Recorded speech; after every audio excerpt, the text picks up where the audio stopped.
Reciban un cordial saludo, amigos, hermanos y ministros. Una vez más, seguimos compartiendo sobre la persona del Espíritu Santo, y aquí exclusivamente es con el fin de que volvamos a las sendas antiguas. Que valga aquí el interés de estar llenos del Espíritu Santo, de valorar y tener presente siempre a la persona que Jesús recomendó, garantizó y el Padre envió, que es a su Santo Espíritu. Es de hacer memoria que en el día de Pentecostés su cómodo ambiente se estremeció y el Espíritu Santo llegó como un viento recio y con lenguas de fuego. Una poderosa invasión del cielo descendió, y que era con el fin de que se diera algo diferente a lo cotidiano, y fue un acontecimiento que nunca antes se había dado, y era en relación a que todos fueron llenos del Espíritu Santo. Nos lo dice ahí en Hechos, el capítulo 2, el versículo 4, cuando dice: y fueron todos llenos del Espíritu Santo, y comenzaron a hablar en otras lenguas según el Espíritu les daba que hablasen. Pero no se quedó ahí la historia, sino que nos sigue diciendo de que en el resto del libro, haciendo aquí un paréntesis, el resto del libro de Hechos de los Apóstoles, aquí se ve el trabajo y muestra el gran trabajo de esta nueva y poderosa dinámica de una iglesia facultada por el poder del Espíritu Santo. En Hechos vemos creyentes llenos del poder, valga la redundancia, del poder del Espíritu, tanto en lo personal como en lo colectivo, porque fue una determinación para la iglesia, y que esto tiene ante todo algo muy importante a resaltar, que fue algo sobrenatural, que estas personas, hablando de los apóstoles, los discípulos y los que estaban allí, donde ellos, a pesar de estar llenos del Espíritu Santo, ellos siempre permanecieron constantes a proclamar la palabra de Dios sin temor ni temblor, como la misma Biblia nos está mostrando. Y ahí también es de recalcar lo que nos está presentando Hechos, el capítulo 4, el versículo 31, cuando dice que cuando hubieron orado, el lugar en que estaban congregados tembló, y dice: y todos fueron llenos del Espíritu Santo y hablaban con denuedo la palabra de Dios. Hablaban con denuedo porque estaban llenos de entusiasmo, de alegría, ¿sí? Y ellos andaban de un lugar para otro, hablando sin cesar sobre Jesucristo, el único y suficiente Salvador para la humanidad. El Espíritu Santo en todo el libro de Hechos, y le motivo a que lo lea desde el capítulo 1 hasta el final del libro, donde aquí tiene que ver con lo que es la manifestación del Espíritu Santo a nivel personal, pero también a nivel congregacional. Cuando el Espíritu Santo toma el control, y lo mejor que puede decirse es cuando se puede decidir, y el Espíritu Santo permite, cuando se toma el control, cuando el Espíritu Santo hace uso de todo lo habido y por haber, es donde se puede, la congregación, el creyente puede decidir Y cuando estamos hablando de decidir, es de tomar cualquier cosa que tenga que ver con anunciar el mensaje de salvación. Ellos estaban llenos y ellos hablaban con denuedo, ellos hablaban con libertad, hablaban con gozo, hablaban con entusiasmo sobre la salvación en Cristo Jesús, bajo la dirección y motivación del Espíritu Santo. Ahora, traigámoslo a la realidad. ¿Será que en este momento podríamos decir lo mismo? No.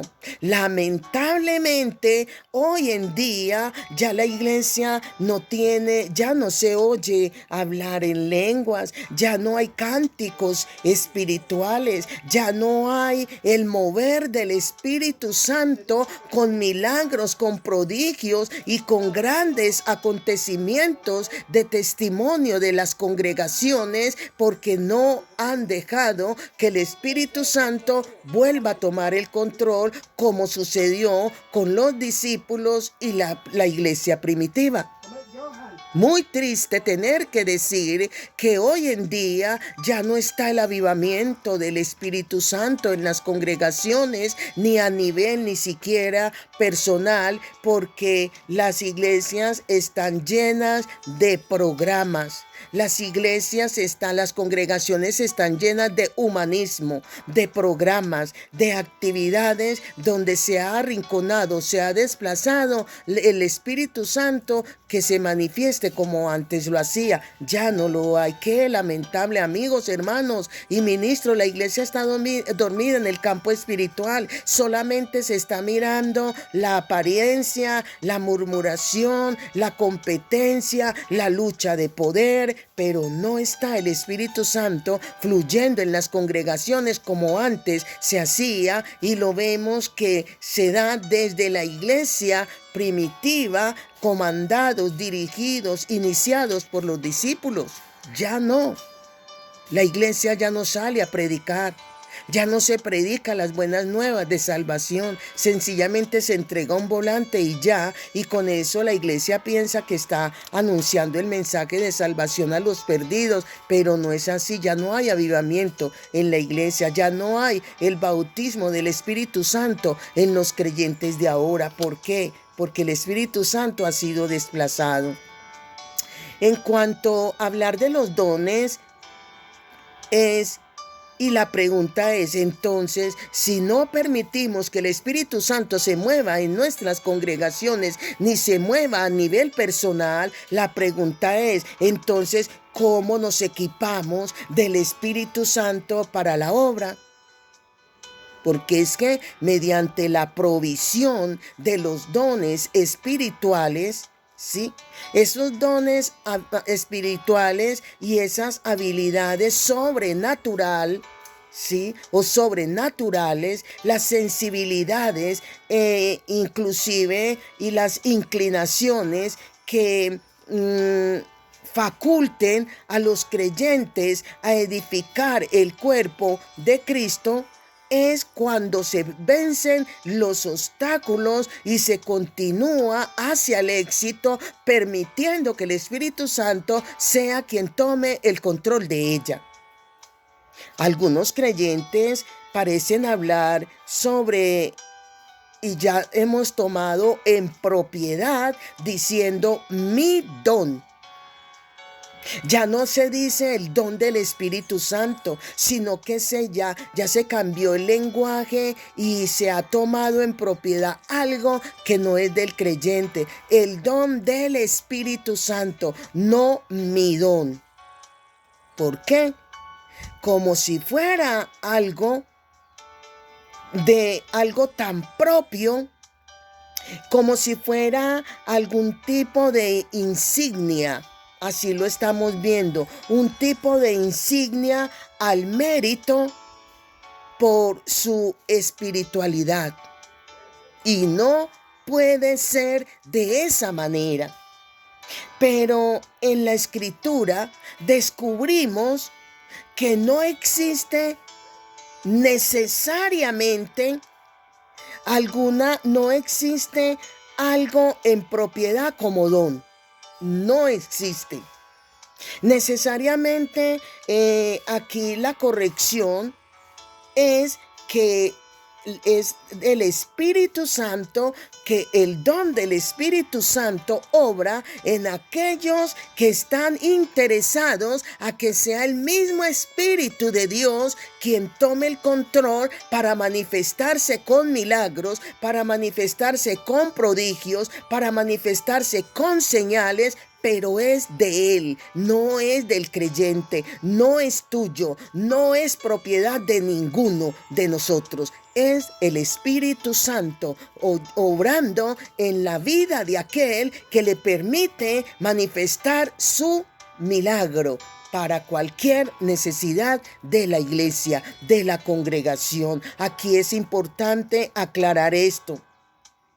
El Espíritu Santo incluso es de decir que los creyentes mundanos, porque hay creyentes espirituales y hay creyentes mundanos. Los creyentes más mundanos pueden ejercer dones espirituales, ¿sí?